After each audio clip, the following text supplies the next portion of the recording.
Hi guys, get ready with me, lebo idem na odbery krvi. Práve teraz je 7:20 a ja by som tam už asi 8:00 už aj mala byť. Čo tam asi skôr nebudem, lebo tak mám ešte 40 minút, hej. Ale to je v pohode.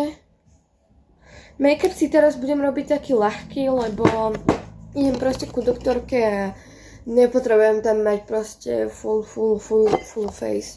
Hej guys, ja sa vám musím ešte zasa ospravedlniť, hej, že proste nevychádzali dlho videá. Ja proste nemám ako keby čas a proste nemám ani na to čas, hej, natáčať videá, takže hej. No ale musíte pochopiť, že ako proste začala škola, tak musím sa učiť, hej, mám veľa ďalších povinností a musím sa zasa do tej svojej natáčacej éry zasa viacej dostať. Zistila som, že keď si zapudrujem hlavne oblasť pod očami, tak sa mi ako keby ten korektor tak nehýbe preč proste, že tam proste zostane. Takže to teraz budem sa snažiť robiť furt.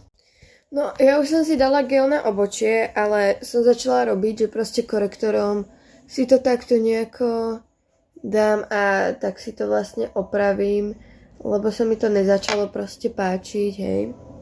A tak toto aj tak potom bude vyzerať lepšie. Potom klasický štetec na korektor, takto ako keby ťahať dole ten korektor, hej. Poriadne to tam tak ako keby zapracovať.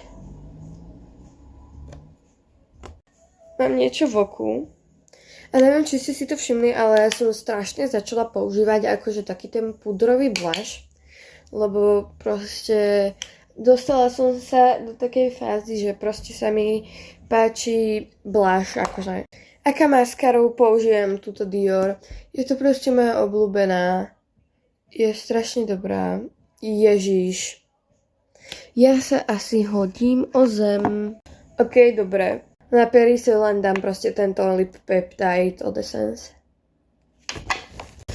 Ok, idem si dať outfit. Ok guys, už mám outfit, vlasy, všetko hotové. Takže guys, to je z tohto videa všetko. Bye!